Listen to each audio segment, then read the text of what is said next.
యెషయా గ్రంథము 7వ అధ్యాయము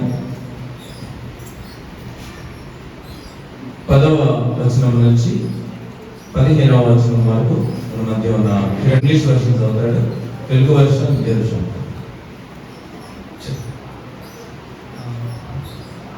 Scriptures from Holy Bible is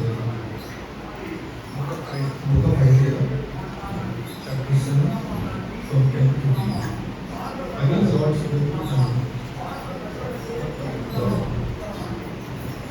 Lord spoke to us. Ask the Lord your God for a sign, whether in the deepest depths or in the highest heights. But Ahaz said, I will not ask. I will not put the Lord to the test. Then Isaiah said, Hear Lord, you house of David, is it enough to try the patience of humans? You will try the patience of my God also. Therefore the Lord himself will give you a sign. The virgin will conceive and give birth to a son, and the God of Emmanuel. He will be eating twice and honey when he was enough to reject the law of Israel. యెషయా 7వ అధ్యాయం 10వ వచనం నుంచి యెహోవా ఇంకను ఆహాజునకు ఇలాగు సెలవిచ్చాడు, నీ దేవుడైన యెహోవా వలన సూచన అడుగుము. అది పాతాళమంత లోతైనను సరే, ఉద్గలోకమంత ఎత్తైనను సరే.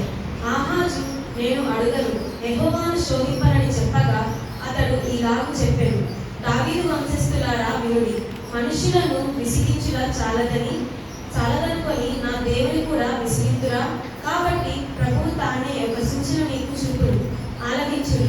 కన్యక గర్భవతి అయి కుమారుని కని అతనికి ఇమ్మానుయేలును పేరు పెట్టాడు. కీడును విసర్జించుటకును మేలును కోరుకొనుటకును అతనికి తెలివి వచ్చినప్పుడు అతడు పెరుగు తేనెను తినును. కీడుని విసర్జించుటకును మేలును కోరుకొనుటకును ఆ బాలునికి తెలివి రాక మునుపు నిన్ను భయపెట్టు ఆ 2 రాజుల దేశము పాడు చేయబడును. యెహోవా నీ మీదికి, నీ జనుల మీదికి, నీ పితరుల కుటుంబపు వారి మీదకి నీ శ్రమ దినములు, ఎఫ్రాయిము యుద్ధాలంటూ తొలగిన దినములు మొదలుకొని నేటి వరకు రాని దినములను రప్పించు. ముందుగా ప్రభు అయిన యేసుక్రీస్తు నామములో అందరికీ వందనాలు అండ్ క్రిస్మస్ శుభాకాంక్షలు. మీకు, మీ కుటుంబానికి దేవుని యొక్క ఆదరణ, ప్రేమ, అతని యొక్క వెలుగు ఎల్లవేళలా మీకు, మీ కుటుంబానికి కాపుదలో ఉంచును గాక. అట్లీస్ట్ ఈరోజు పడుతుంది కదా. యెషయా గ్రంథము 7వ అధ్యాయము 10వ వచనంలో ఈరోజు మనం చదువుకునే యొక్క వాక్యాన్ని బట్టి 5 నిమిషాలు నేను వివరిస్తాను. యెహోవా ఇంకను ఆహాజును ఇలాగ సెలవిచ్చును. యెహోవానే ఆహాజుకి ఈ విధంగా అని చెప్పేసి ఒక సూచనను గాని సలహాని గాని ఆహాజుకి సైన్యములకు అధిపతి అయిన మన దేవాది దేవుడే తనకి ఒక సలహా ఇస్తున్నాడు. నీవు నీ దేవుడైన యెహోవా వలన ఒక సూచనను అడుగు. ఏదైతే అహాజు ఎక్స్పెక్ట్ చేస్తూ ఉన్నాడో తన జీవితంలో కానీ తన జనుల మీద కానీ, అహాజు అనేవాడు రాజమ్మ, ఆ రాజును బట్టి యెహోవా సెలవిస్తున్నాడు, అహాజు నీవు సైన్యములకు అధిపతి అయిన ఆ దేవాది దేవుని బట్టి నీ ప్రజల ఎడల కానీ, నీ ఎడల కానీ, నీ దేశం కొరకు కానీ దేని నిమిత్తమైనను సరే నన్నే ఒక సూచనను అడుగుము అని చెప్పేసి అహాజుకే యెహోవా దేవుడు సెలవిస్తూ ఉన్నాడు. అంటే మనం చాలా దినాలు ప్రార్థన చేసినప్పుడు కానీ, ఉపవాసాలు ఉన్నప్పుడు కానీ, లేదా దేవుడికి ఇష్టమైన రీతిగా మన యొక్క జీవన విధానం ఉన్నప్పుడు దేవుడే తనంతకు తాను ప్రత్యక్షమై మనల్ని నీకు ఏ వరము కావాలో కోరుకో అన్న విధముగా అహాజుకి ఇక్కడ తండ్రి అయిన దేవుడు ప్రత్యక్షమై, అహాజు నా వలన నీకు ఏదైనా కావలసిన ఉంటే ఒక సూచనను అడుగుము అని ప్రత్యేకంగా అహాజుకి ఒక డైరెక్ట్ ఒక వరాన్ని అందిస్తున్నాడు. అర్థమవుతుందమ్మా? అహాజు చేసిన యొక్క పనిని బట్టి దేవుడు అహాజు సేవలకు మెచ్చి, నాయనా అహాజు నీ నిమిత్తము గాని, నీ నిమిత్తము గాని, నీ యొక్క బిడ్డల నిమిత్తము గాని, నీ యొక్క రాజ్యము నిమిత్తము కానీ ఏదైనా ఒక సూచన అడుగు, అది నేను చేయకుంటే అప్పుడు నువ్వు గమనించు అని చెప్పేసి అహాజుకే ఒక టెస్టింగ్ లాగా పెట్టేశాడు. అప్పుడు అహాజు మాట్లాడటం ప్రారంభిస్తున్నాడు. చూడండి ఏం మాట్లాడుతున్నాడు. దేవుడు మళ్ళీ దానికి ఇక్కడ ఒక చిన్న మాటను యాడ్ చేస్తా ఉన్నాడు. ఏ మాట అది అది నువ్వు సూచనను అడుగుము, అది పాతాళమంతా లోతైనను సరే, ఉత్వలోకమంతా ఎత్తైనను సరే.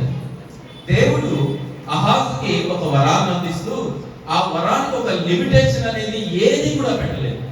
అది పాతాళమంతా లోతైనను ఉన్న సరే, లేదా ఉత్వలోకం అంటే పైన ఉండే యొక్క లోకం కంటే ఎత్తైనను సరే. There are no boundaries and no limits.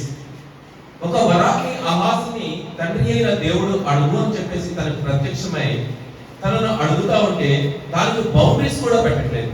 అహాజు, నువ్వు అడిగేది పాతాళమంత లోతైనను సరే, ఒకవేళ పరలోక రాజ్యం అనగా మనకు పైగా ఆకాశముల కంటే మహాకాశముల పైన ఉండే అంత లోకముల కంటే ఎత్తైనను సరే, నువ్వు ఏదైనాను అడుగు, నేను అది నెరవేరుస్తానో లేదు ఒక సూచనగా గమనించు. ఇదంతా ఎందుకు చెప్తున్నాడంటే నీ తండ్రి అయిన దేవుడు ఎంత గొప్ప గలవాడు, ఎంత మహిమ గలవాడు, ఎంత శక్తిమంతుడు. నీవు కోరుకుంటే నీకు కావాల్సింది ఇవ్వడానికి ఆయన ఏదైనాను సరే చేస్తాను అనడానికి అహాజుకి ఒక చక్కని యొక్క పరీక్ష లాగా పెడుతున్నాడు. అయితే అహాజు తాను యొక్క మనసును తాను కంట్రోల్ ఉంచుకుంటూ అక్కడ దేవుడితో మాట్లాడడం ప్రారంభిస్తున్నాడు.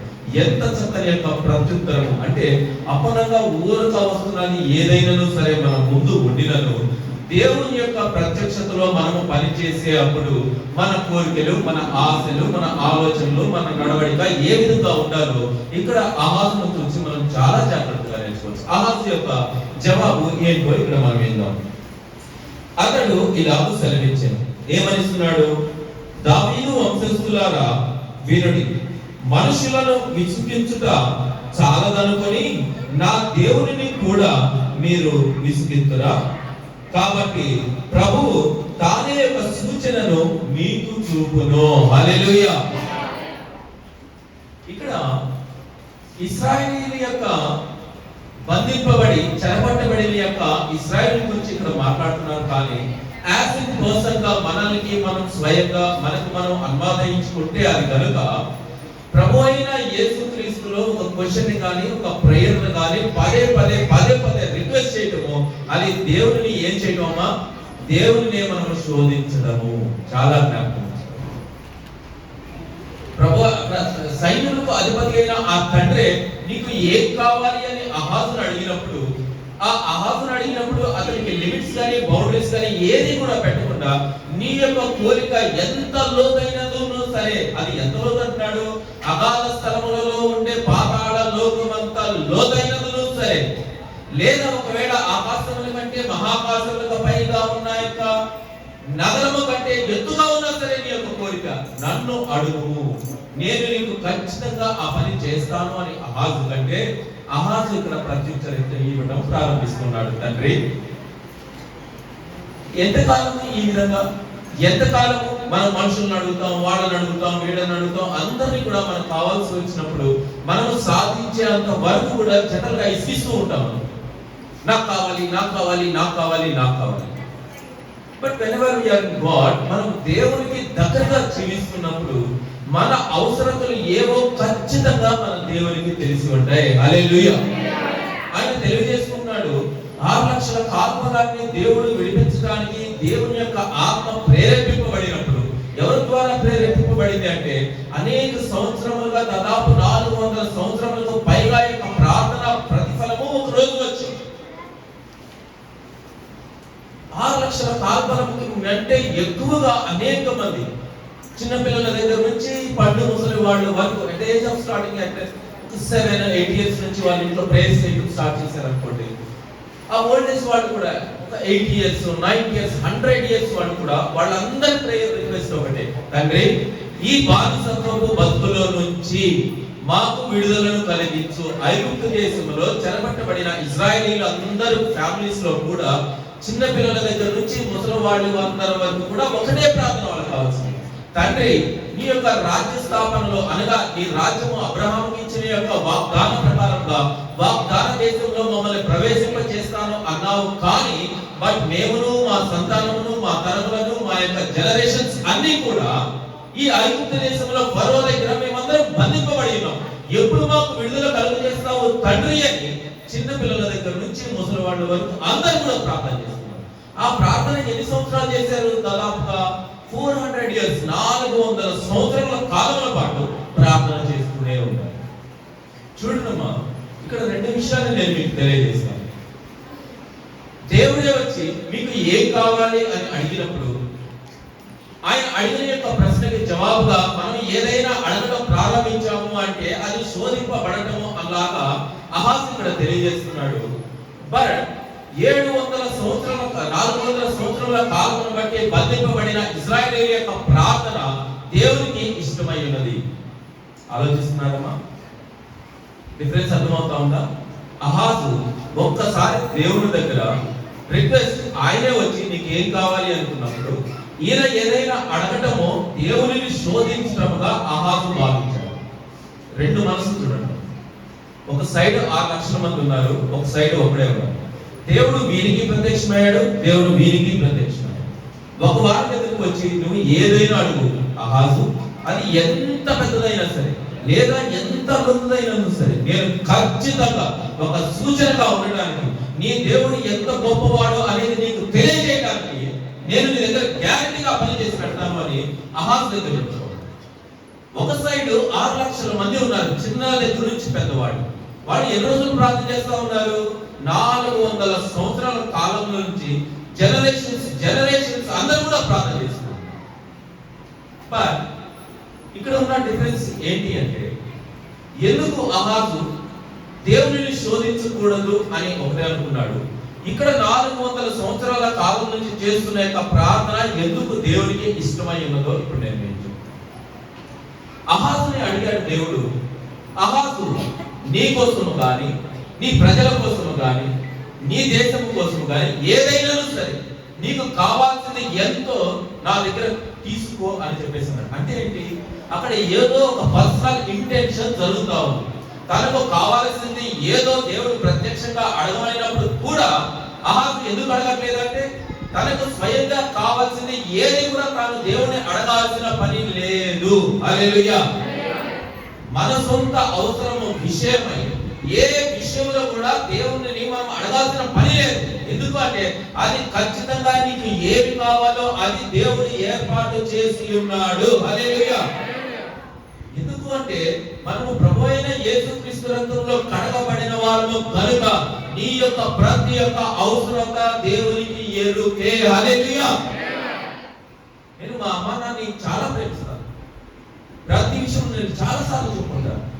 ఎన్నో టైమ్స్ లో నా నోటి నుంచి మాట రాకుండానే నా మనసులో ఏదుందో మా అమ్మ ఖచ్చితంగా తెలుసు. నేను పొద్దున్నే టీ తాగే అప్పటి నుంచి నేను పడుకునేంత వరకు కూడా నా ఎవ్రీ మూమెంట్, ఎవ్రీ స్టెప్ తను తెలుసుకుంటాను. నేను ఏది కూడా మా అమ్మని అడగాల్సిన పని లేదు, నేను చెప్పాల్సిన పని లేదు. తనతో మాట్లాడే నా బాధ ఇది అని ఎప్పుడు కూడా నేను అది చెప్పకుండా నేను అమ్మ నా మనసులో యొక్క మాటని అనుక్షణం వాడు గ్రహించి నాకు ఏది కావాలో తను ముందుగానే సిద్ధపాటు చేస్తేనే తను పని. Praise the Lord. ఒక చిన్న రక్త సంబంధం కలిగిన నా తల్లి దేవుని ఇచ్చిన బహుమానంగా ఏర్పరచబడిన తన యొక్క కొడుకు యొక్క ఆలోచనలు మనసు గుర్తెరిగిన ఆ తల్లి సకలమును సృజించిన ఆ తండ్రి ఎదుట ఎంతమ్మా మా అమ్మ ప్రేమ. ఈవెన్ ఒక లిటిల్ డ్రాప్, ఒక చిన్న వాటర్ డ్రాప్ అనుకోవడం. బట్ దేవుని ప్రేమ మన ఎడల ఇంకా ఎంత అత్యధికంగా ఉంటుంది. మట్టితో చేసి ప్రాణవాయువుని ఆయన దేవుడు మనకు అందించినప్పుడు మనకు కావాల్సిన సమస్తమును దేవుడు నాకు అనుగ్రహించి తీరుతాడు అనే ఒక బలమైన నమ్మకమే నీ జీవితం మొత్తం దేవుడు నీకు తోడుగా ఉండేలా చేస్తుంది. హల్లెలూయా. దేవుడిలోకి వచ్చిన వాడు ఆయన ఉన్నాడని నమ్మవలేను కదా. ఫస్ట్ దేవుడి దగ్గరికి వచ్చిన వాడు ఆయన ఉన్నాడు అని నమ్మాలి కదా. నేను మా అమ్మని అంత గట్టిగా నమ్ముతుంటే ఇక సకలమును సకల సృష్టిని సృష్టించిన ఆ దేవాది దేవుని దగ్గర మనం మోకరించి ప్రార్థించి కన్నీటితో మనం ఒక రిక్వెస్ట్ పెడతా ఉంటే ఎంతగా దేవుని యొక్క ఆత్మ మనల్ని ప్రేరేపిస్తూ అది నీ పట్ల ఆ కార్యమును నేను జరిగిస్తాను అనే ధైర్యాన్ని నీకు కలిగించు. అది ఎక్కడి నుంచో రాదా ధైర్యం? నీకై నువ్వు సెల్ఫ్ డెవలప్మెంట్, సెల్ఫ్ అసెస్మెంట్ చేసుకోవాలి. ఏం చేస్తూ ఉన్నాను, నేను ఎట్లా నడుస్తున్నాను దేవుల్లో, నేను అడిగింది ఏదైనా దేవుడు నాకు అనుగ్రహించకుండా పోతాడనే ఒక ధైర్యము నమ్మకము నీకు కలగాలి. అది ఎవరో ఇవ్వరు. నేను ఒక ప్రార్థన చేశాను, నాకు ఏదో చిన్నది వచ్చింది, ఆహా దేవుడు ఉన్నాడు నా సూపర్. ఇంకోటి ఏదో ప్రార్థన చేస్తాను, దేవుడు అది అందిస్తాడు, ఆహా దేవుడు నా ప్రార్థన వింటున్నాడు అని చెప్పేసి దేవుడికి స్తోత్రం, దేవుడు సూపర్ సూపర్ అని. ఇంకొకసారి ఏదో ప్రార్థన చేస్తాం, అది మనకు అందలేదు అనుకోండి, అది రాలేదు అనుకోండి, మనం కోరుకున్నది జరగలేదు అనుకోండి, అప్పుడు ఏమంటూ ప్రారంభిస్తాం దేవుడిని, దేవుడు నా మొర ఆలకించట్లేదు, దేవుడు నా ప్రార్థన వినట్లేదు, దేవుడిని కామెంట్ చేయడం ప్రారంభిస్తా ఉన్నాం. Should never do that sort of things. ఎప్పుడు మీరు అలాంటి పని ఎప్పుడు చేయలేదు. ఒక విషయం మన దగ్గరకు వచ్చిన దానిని బట్టి కానీ, లేదా మన దగ్గర నుంచి ఒకటి పోయిన దానిని బట్టి కానీ మన ప్రేమ దేవుడి మీద డిపెండ్ అయ్యి ఉండకూడదు. ఆ విధంగా ఏదో మనకు వచ్చిందని దేవుడు గొప్పవాడు, ఏదో మన దగ్గర నుంచి పోయింది అని చెప్పేసి బాధతోటి దేవుడిని ప్రేస్ చేయడం కానీ, దేవుని పరిశుద్ధ మందిరంలోకి రావడం కానీ, లేదా దేవునికి పాట పాడటం కానీ, దేవునికి కారణం లాగడం, ఇట్లా ఏది కూడా మన స్వవిషయంలో జరుగుతున్న దానిని బట్టి దేవుని మీద ప్రేమ మనం డెవలప్ చేసుకోకూడదు. అది ఎక్కడ ఉండాలి? నీ అంతరంగంలో ఉండాలి, నీ మనసులో నాటుకుపోయి ఉండాలి. ఆయన సమస్తమును సృజించిన దేవుని యొక్క కుమారుని నేను, దేవుని యొక్క కుమార్తెను నేను, దేవుని చేత ఏర్పరచబడిన దానిని నేను. ఏమైనా సరే నా దేవుని చిత్త ప్రకారముగా దేవుడు ఈ పరిశుద్ధ మందిరములో నన్ను నిలబెట్టాడు కనుక మంచైనను చెడైనను ఏదైనాను సరే నా దేవుని నిమిత్తమే. హల్లెలూయా. అలాంటి యొక్క నమ్మకాలతో మనం దేవుని యొక్క పరిశుద్ధ మందిరంలో అడుగు పెట్టాలి. అహాజు అదే చెప్తా ఉన్నాడు, అహాజు అడుగు నీకు ఏదైనా ఇస్తాను, పాతాళమంత లోతైన దాని యొక్క కోరిక అది కూడా నేను అందిస్తాను, లేదా ఆకాశముల కంటే మహాకాశముల పైన ఉన్నదాని కోరిక అదైనా సరే నీకోసం నేను చేయడానికి ప్రారంభిస్తాను. ఏ కావాలో నువ్వు అడుగు అహాజు అంటే, ఆయన నేను ఎక్కడు కూడా నేను ఒక క్వశ్చన్ అడిగి నేను శోధించున్నాను, ఎందుకంటే ఈ రోజున పాతాళంలో ఉన్నది నాకు అందిస్తానని అందించిన నాడు నువ్వు గొప్పవాడు అని చెప్తానేమో. ఆకాశముల కంటే మహాకాశముల పైన ఉన్నప్పుడు నువ్వు నాకు అందించినప్పుడు నువ్వు మహాద్భుతము, నువ్వు గొప్పవాడు, సర్వ సృష్టికర్త అని నేను నిన్ను పొగడడం ప్రారంభిస్తాను. అయితే ఒక రోజున ఏదో ఒక రోజున నేను పడకపోవాల్సిన దినం ఒక రోజు వస్తుంది. ప్రతి ఒక్కరికి వస్తుంది కదా, ప్రతి ఒక్కరికి ఒక రోజు పడిపోవాల్సిన దినం వస్తుందా? వస్తుందా? ఖచ్చితంగా వస్తుంది. మొక్క పెరిగినప్పుడు అది ఖచ్చితంగా ఎప్పుడో ఒకప్పుడు పెరిగి పెరిగి పెరిగి ఏమైపోతుందమ్మా, మెల్లగా బరువెక్కి వంగటం ప్రారంభిస్తాం. దాని టైం పీరియడ్ అయిపోయినప్పుడు, చెట్లు అంటే అర్థం కాదు, మనుషుల గురించి ఇంట్లో ఫ్యామిలీలో 5 మెంబర్స్ ఉన్నారు. అందులో ఇంట్లో పెద్దవాడు చక్కగా జాబ్ చేసి, మంచి జాబ్ చేసి చక్కగా ఫ్యామిలీని పోషిస్తూ ఉన్నాడు, ఫినాన్షియల్ గా మంచి స్టేటస్ లో ఒక మంచి పొజిషన్ లో ఉన్నాడు. ఇంటి మొత్తం కూడా వారి మీదే ఆధారపడతా ఉన్నారు. వాళ్ళందరూ ఆ వ్యక్తిని ఏం చేయడం ప్రారంభిస్తారు? ఫినాన్షియల్ గా ఒక ఇంట్లో మదర్ ఫాదర్ ఉన్నారు. ఆఫ్ కోర్స్ ఒక ఫాదర్ నే తీసుకోండి, ఫాదర్ మీద డిపెండ్ అయ్యి ఫ్యామిలీ మొత్తం కూడా నడుస్తూ ఉంటాం. మనం అనుకుంటున్నారా? అట్లే నడుస్తున్నాం.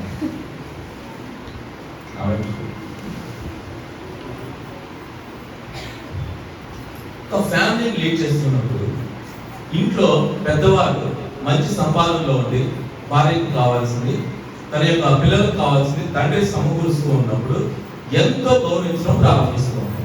ఇంట్లో పెద్ద మనిషిని, ఫాదర్ని గౌరవించడం ప్రారంభిస్తాం. కొంత టైం పీరియడ్ అయిన తర్వాత ఈ చిన్న పిల్లలందరూ కూడా పెద్దవాళ్ళు అవ్వడం ప్రారంభిస్తారు. ఈ పెద్దవాళ్ళు అయినప్పుడు వీళ్ళకి కూడా మ్యారేజెస్ అవుతాయి, వాళ్ళకి వైఫ్లు వస్తారు, అందరూ సంపాదించడం ప్రారంభిస్తారు. వీళ్ళకంటే వీళ్ళ తండ్రి పెద్దవాడుగా ఉన్నప్పుడు, వీళ్ళు పెద్దవాళ్ళు అయినప్పుడు ఆయన కూడా పెద్దవాడు అయిపోతాడుగా. అట్లీస్ట్ ఒక 40 నుంచి 60కి వెళ్ళాడు అనుకోండి, ఏమవుతుంది? 60కి వచ్చాక ఏమొస్తుంది? పెద్దవాళ్ళకి రిటైర్మెంట్ వస్తుంది. రిటైర్మెంట్ కూడా ఏం చేస్తారు? తీసుకెళ్ళి పక్కన ఉంటారు. స్టార్టింగ్ లో ఇచ్చిన గౌరవం నీకంటే ఏజ్ ఆఫ్ 60లో నీకు ఆ గౌరవం ఉంటుంది. నువ్వు సంపాదిస్తున్నప్పుడు నీకు ఇచ్చిన యొక్క విలువ 60 సంవత్సరాలు 70 సంవత్సరాలు వచ్చేసరికి ఇంట్లో నిన్నేం చేస్తారు? నీకేం తెలీదు, ముసడు పక్కన కూర్చోవాలి.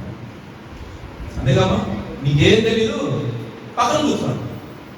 యంగ్స్టర్ గా ఉన్నప్పుడు సంపాదించిన ప్రతి మాట, మాట్లాడిన యొక్క ప్రతి మాట ఎంతో విలువైనదిగా భావించి కుటుంబం మొత్తం నడిచిన విధానం వేరు. ఒక వయసు గడిచిన తర్వాత పెరిగే కొద్దీ ఆయన పెద్దవాడు అయినప్పుడు ఒక 60-70 ఏళ్ళు వచ్చి ఆయన ఎందుకు పనికిరాడు, నీకేం తెలియదు అన్నారు. వీళ్ళ కాళ్ళ మీద డిపెండ్ అయ్యారు, వాళ్ళ కై వాళ్ళు సంపాదించుకుంటున్నారు, వాళ్ళ కాళ్ళ మీద వాళ్ళు నిలబడ్డారు. సో నువ్వు సంపాదించినా పెట్టాల్సిన పని లేదు, నువ్వు చేయాల్సింది నాకేం పని లేదు అనే ఒక అహంకార భావం పిల్లల్లో ఆటోమేటిక్ గా డెవలప్. దానిని బట్టి పెద్దవాళ్ళని, తల్లిని, తండ్రిని ఎలా చూడటం ప్రారంభిస్తారు? వీళ్ళు ఎందుకు పనికిరాని వాళ్ళు అని పక్కకు వస్తారు. మీ మాటకి విలువ ఉండదు, మీ పనులకి విలువ ఉండదు, మీ యొక్క ఆలోచనలకి విలువ ఉండదు, మీరు చెప్పేది ప్రతి ఒక్కటి కూడా తోసి పక్కన పడేస్తారు. జనరల్గా జరుగుతుంది కదా వాళ్ళు, ఖచ్చితంగా ఆ స్టేజ్ అహాసుది ఇలాంటిదే ఒకటి ఏర్పడింది. దేవుడు ఈ రోజున నాకు అన్ని పాతాళమంత లోతైనది కూడా ఇస్తాను, ఆకాశం అంత ఎత్తైనది కూడా ఇస్తాను, ఈ రోజు ఇస్తాను. వెళ్ళగా వెళ్ళగా వెళ్ళగా ఒక రోజు ఏది కూడా అహాస్కి ఏది పనికిరాదు. అహాస్ ముసలుడైపోయాడు అనుకోండి, ఈయనే మా రాజు అని చెప్పేసి వాళ్ళ పిల్లలు ఊరుకుంటారా, లేకపోతే వాళ్ళ మనవాళ్ళు ఊరుకుంటారా, లేకపోతే శత్రు దేశం వాళ్ళు ఊరుకుంటారా, లేకపోతే ఆ దేశ ప్రజలు ఊరుకుంటారా? ఎవరు కూడా యాక్సెప్ట్ చేయలేదు. ఎందుకని చేయలేదమ్మా? మోస్ట్లీ పెద్ద వయసు అయిపోయింది కాబట్టి ఆయన ఇంకా ఎందుకు పనికిరాడు అన్న భావం పెట్టాలి. దాన్ని బట్టి అంటాడు, నాయన పాతాళమంత లోతైనది నేను ఆ రోజు కోరుకున్నాను, ఈ రోజున నాకు ఎందుకు కూడా అది ఉపయోగం లేకుండా పోయింది ఆయన. ఆకాశం కంటే ఎత్తైనది నేను కోరుకున్నాను ఆయన, ఈ రోజున నాకు ఏది కూడా ఉపయోగం లేకుండా పోయింది తండ్రి. ఏది ఏమైనా సరే నా దేవుణ్ణి ఆ రకంగా అడిగి నేను ఎన్నడూ కూడా శోధించను. హల్లెలూయా! ఎంత గొప్పగా ఆలోచన. ఒక దేవుడు అంటే మన కోసం ఏదో చేస్తున్నాడు కాదు, ఏదో చేసేస్తాడు. దేవుడు అంటే ఆయన మన పనివాడే కాదు, లేదా మనం ఒక రోబో మెషినే కాదు. దేవుడు ఒక కాయిన్ ఏటీఎం కార్డు పెట్టిన మెషిన్ కార్డు పెట్టిన డబ్బులు దర్రలను చేస్తాం. దేవుడి దగ్గర మనం ప్రార్థన రిక్వెస్ట్ పెట్టిన దర్రలను చేస్తాం. ఎలాంటి డబ్బులు మనం ఒక ప్రేయర్ రిక్వెస్ట్ పెడతాం, ఏటీఎం మిషన్ ఏం చేస్తుంది? కార్డు పెట్టి మన పిన్ నెంబర్ కొట్టామే, మనకి ఎంత క్యాష్ కావాలో అది రిటర్న్ చేస్తాం. దేవుడి దగ్గర కూడా సేమ్ అదే భావనతో చాలా మంది ఉన్నారు. దేవుడి దగ్గర నడిచే వాళ్ళు ప్రతి ఒక్కరు కూడా ఇలాంటి ఆలోచనలతోనే ఉంటారు. And for the time being ఆ కాలం గడిచే కొద్దీ మనలో ఉన్న యొక్క ఆలోచనలన్నీ కూడా తారుమారైపోతా ఉంటాయి. అట్లా డిపెండెంట్ గా ఉంటాం. ఎలాంటి డిపెండెన్స్ పెట్టుకుంటాం దేవుని మీద, ఎలాంటి ఆలోచనలు పెట్టుకుంటాం? నేను ప్రార్థన చేస్తే ఇమీడియట్ గా వచ్చేసేయాలి, నేను ప్రార్థన చేస్తే ఇమీడియట్ గా వచ్చేసేయాలి, ప్రతి ఒక్కటి కూడా అటువంటి ఆలోచనతో ఉంటాం. అంటే ఏంటి? మన మీద సూపర్మసీ అయినట్టు అంతకంటే సూపర్మసీని మనం ఏం చేస్తా ఉన్నాం? ఎందుకు తొక్కేసి ఏం చేస్తా ఉన్నాం? నేను అడిగింది ఖచ్చితంగా రావాల్సిందే అన్న యొక్క భావనలో దేవుడు వచ్చింది అంత కాదు. మనం ఏదంటే అది చేసి నీకు వర్షం కాలం అంటే కనక వర్షం కురిపించడానికి కాదు, మనకు బిల్డింగ్ లేయడానికి కాదు, లేదా మన ఫ్యామిలీ ఒక్కడే ఆకాశాన్ని అంత ఎత్తడానికి కాదు దేవుడు వచ్చింది. ఆయన ఎందుకు వచ్చాడు అనేది ఇక్కడ తెలియజేస్తూ ఉన్నాడు, దేవుని యొక్క వాక్యంలో తెలియజేస్తున్నాడు. ఫస్ట్ థింగ్ మీరు అందరూ గుర్తు పెట్టుకోండి, నేను రాజునే, సైన్యములకు అధిపతినే, ఆకాశముల కంటే మహాకాశముల పైన ఉన్నవాడినే నేను. అయితే మీరు నా దగ్గరకు వచ్చి నేర్చుకోవాల్సింది, అడగవలసింది, చేయవలసింది ఏంటి అని చెప్పేసి అక్కడ తెలియజేస్తూ, సత్యమును గురించి సాక్ష్యం ఇచ్చుటకే నేను పుట్టింది. హల్లెలూయా! అక్కడ ఏం తెలియజేస్తున్నాడు? మీరు ఏదైతే అడగండి, నేను ఈ లోకానికి వచ్చేసాను, మీరు అడిగిన పరలోక రాజ్యం నుంచి నాకు కష్టమైపోతుంది అక్కడ నుంచి ఇక్కడికి వచ్చేసి మీరు అడిగినట్టు నేను నా జోబు నుంచి తీసిస్తాను. దేవుడు ఎందుకు వచ్చాడు అసలు? దేవుడు పరలోక రాజ్యం నుంచి ఈ లోక భూమి మీదకి ఎందుకు ఉపయోగించినట్టు ఆయన? మనం ఏదంటే కదా, నీకు ఏది కావాలంటే అసలు పుట్టిన కాడి నుంచి చచ్చిపోయిన వరకు అడుగుతూనే ఉంటాం. పుట్టినప్పటి నుంచి చచ్చిపోయినంత వరకు ఒక మెషిన్ లాగా అడుగుతూనే ఉంటాం. It's a God. ఆయన ఏటీఎం మెషిన్ కాదు, ఆయన నీ పనుడు కాదు, లేదా ఇంకొకటి కాదు, లేదా ఇంకొకటి కాదు. మనం దేవుని దగ్గర అది సర్వెంట్స్, మనం పరివారం దేవుని దగ్గర, మనం దేవుని యొక్క పరివారం. పరివారం యజమాని ఇచ్చే శాలరీ కోసం మనం వెయిట్ చేయాలి. ఒక్కరోజు నేను ఒక వర్కర్ని పెట్టుకున్నాను, నేను ఒక సర్వెంట్ని పెట్టుకున్నాను. ఇప్పుడే కొంతకాలం పనిచేయరా అని చెప్పేసి నేను పెట్టుకున్నాను. వాడు ఒక గంట పని చేసి అయ్యా నా శాలరీ అన్నాడు అనుకోండి. వినండి, నేను ప్రాక్టికల్గా ఆలోచించాను. నేను ఒక సర్వెంట్ని పెట్టుకున్నాను, వాడు పని చేయమన్నాడు, వాడు పని చేస్తూ ఉన్నాడు. అయ్యా నా శాలరీ అంటాడు గంట పని చేసి. మళ్ళీ మధ్యాహ్నం వచ్చి బాబు నేను మధ్యాహ్నం దాకా పని చేశాను, నా శాలరీ. మళ్ళీ ఈవినింగ్ అయిపోతా, అయ్యో నేను వెళ్ళిపోతున్నాను, పని చేశాను, చేంజ్ అవుతా ఉంటాడు. ఏమనిపిస్తుంది ఓనర్కి? ఓనర్కి ఏమనిపిస్తుంది? జనరల్గా ఏమనిపిస్తుంది ఓనర్కి? చికాకు వస్తుందా? పనివాడి గురించి కావస్తుందా? అమ్మ మీకు ఎవరు రాదా? వచ్చిందా రాదా? మీ ఇంట్లో పనమ్మాయి ఉందమ్మా, పనమ్మాయి చేస్తే అంటూ చదువుతారు అమ్మగారు డబ్బులు రుద్దుతా ఒక దేశం కొడుతున్న అమ్మగారు డబ్బులు అంటే ఏమొచ్చింది నీకు? ఏమొచ్చింది? మా అమ్మాయి బంగారం ఎంత చక్కగా అడుగుతున్నాను, విడివేడు కూర అన్నది చాప పెడతావా? మా తల్లి ఎంత చక్కగా అడుగుతుంది, పని చేయకుండా ఏం చేస్తారు? పనమ్మాయికి ఏం చేస్తారు? వెంటనే ఏం చేస్తామని పనిలో నుంచి వెంటనే చేసేస్తారు. దేవుల్లో కూడా వచ్చి రాగానే మనం ఏదో జరిగిపోవాలి దేవుని దగ్గర అనే ఒక భావాన్ని మీరు తీసుకుంది. ప్రభు అయిన యేసుక్రీస్తు ఈ లోకానికి వచ్చినప్పుడు ఈ యొక్క ప్రపంచానికి, ఈ యొక్క దేశానికి, ఆ యొక్క ప్లేస్కి ఒక వెలుగు వచ్చింది. ఈ రోజు క్రిస్మస్ దినం అంటే మనం అంతా చక్కగా ఎంతో మంచిగా డ్రెస్అప్ అయ్యి జ్యువెలరీస్ పెట్టుకొని వంటలు చేసుకొని ఎంతో హ్యాపీగా ఉంటాం. దేవుని యొక్క వెలుగు మన మీద ప్రసరించడము అంటే మనలో ఉన్న హృదయంలో, బుర్రలో ఉన్న యొక్క అజ్ఞానాన్ని తొలగించుకోవడమే పరిస్థితి. క్రిస్మస్ అంటేనే అది కదా. మనలో ఉన్న యొక్క చీకటి యొక్క ఆలోచనలు, కోణాలు, మన యొక్క తలంపులు అన్ని కూడా తుడిచిపెట్టుకోవాలి దేవుని యొక్క వెలుగు అనే వాక్యము ద్వారా. ఏం చెప్తున్నాడమ్మా? నీ వాక్యము నా పాదములకు దీపమును, నా త్రోవకు వెలుగై ఉన్నది. హల్లెలూయా. క్రిస్మస్ అంటే ఏం కావాలి? మన చేతిలో 2 అరటికాయలు, 2 కేకులు, 4 చాక్లెట్లు, కొత్త బట్టలు వేసుకొని ఈ రోజు క్రిస్మస్ నేను సాధించాను, సూపర్గా చేసుకున్నాం అనుకుంటామా? క్రిస్మస్ అంటే ఇవాళ బిర్యానీ, మటన్ బిర్యానీ అదిరింది, చికెన్ బిర్యానీ అదిరింది, చికెన్ 65 అదిరింది, మటన్ గోంగూర అదిరింది. అదేనా క్రిస్మస్? మనలో అట్లీస్ట్ ఒక మార్పు రావాలన్నా, మన హృదయంలో ఉన్న యొక్క పిచ్చి పిచ్చి ఆలోచనలన్నీ కూడా తొలగిపోవాలి. ఆ తొలగిపోవడంలో ఫస్ట్ మీరు తొలగించుకోవాల్సింది ఏంటి అంటే దేవుడు నా పనోడు అనే భావనతో ముందుగా మీరు తీసేయాలి. అహాజు చేసిన ఫస్ట్ పని అదే. ఆకాశం అంత ఎత్తైనదైనడు అహాజ్, పాతాళమంత లోతైనదైనా సరే అహాజ్ నీ కోసం నేను చేస్తాను అంటే అహాజ్ అంత చక్కని యొక్క జ్ఞానం చేత ఆయన మాట్లాడడం ప్రారంభిస్తాడు. ప్రియమైన సదస్సులారా, నేను ఈ రోజు నాకు తెలియజేస్తుంది ఏంటి అంటే దేవుణ్ణి ఎవ్వరు కూడా అడగద్దు అని నేను చెప్పాలి.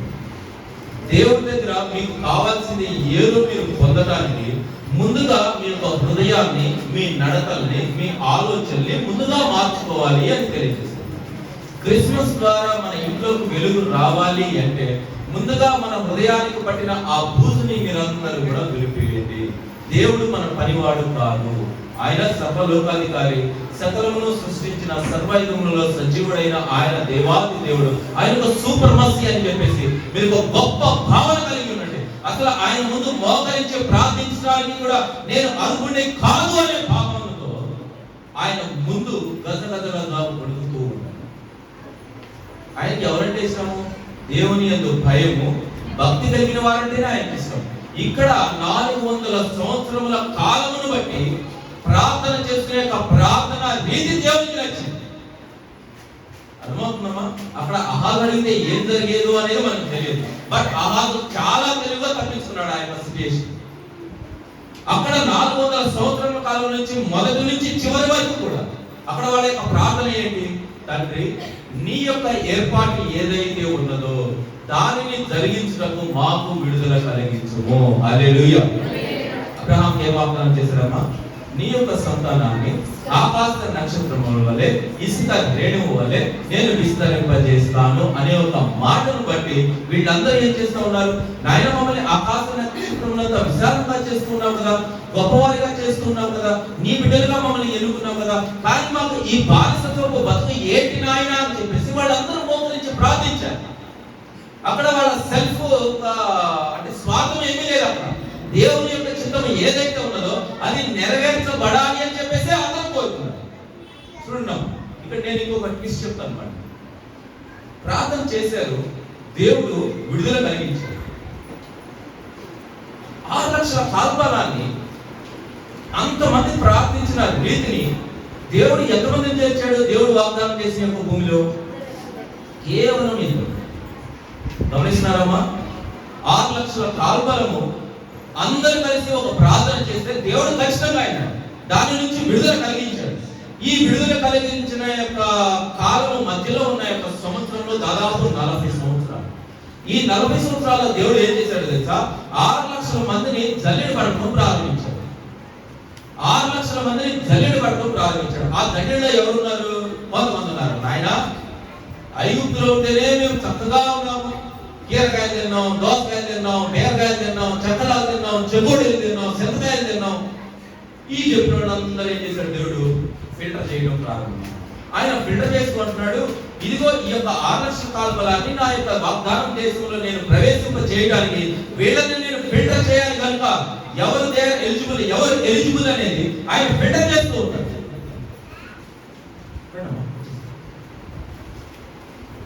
ఎవ్రీ ఇయర్ వస్తుంటారు. ఆస్ట్రేలియా వెళ్ళారా? Australia, UK. Very good.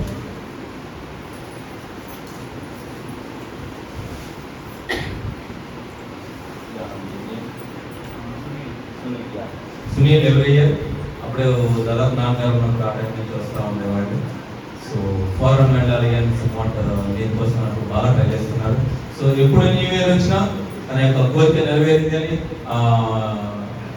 UK, United Kingdom, లండన్లో ఉన్నారు. లండన్లో మరి చదువుకొని ఎంఎస్ సాఫ్ట్వేర్ ఇంజనీర్గా మరి సెటిల్ అయ్యాడు. ఎవ్రీ ఇయర్ జనవరి 1st ఎన్నో సంవత్సరాలుగా దేవుని యొక్క పరిశుద్ధ మందిరంలోకి వచ్చి మరి తల్లి మరి సునీల్ వచ్చేసి ప్రేయర్ చేయించుకుని వెళ్తారు. అందరూ కూడా ఒకసారి దేవుడు వారిని ఆశీర్వదించారు.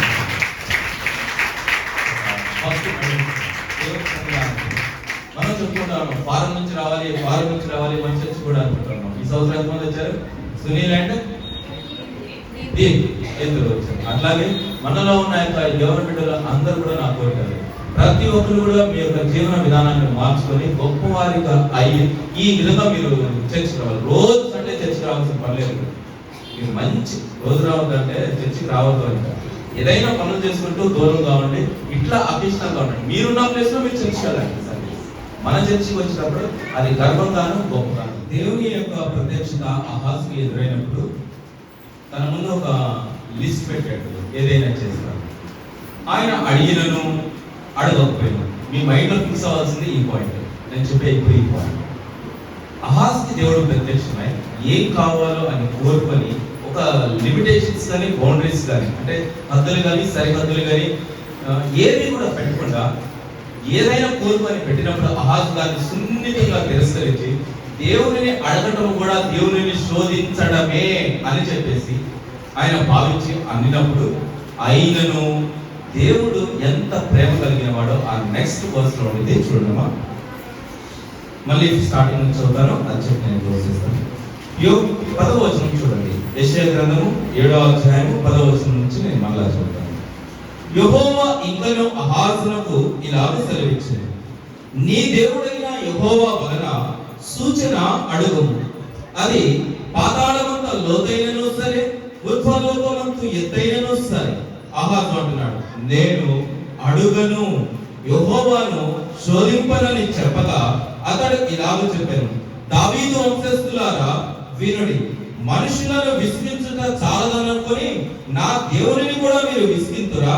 కాబట్టి ప్రభువు దాని ఒక సూచనను మీకు చూపును. హల్లెలూయా. ప్రభు ఏం చేస్తున్నాడంట? మనకే ఒక సూచన చేయడం ప్రారంభిస్తున్నాడు. ఇక్కడ ఏం చెప్తున్నాడు? నువ్వు అడుగు అంటే అహాజ్ ఏమన్నాడు?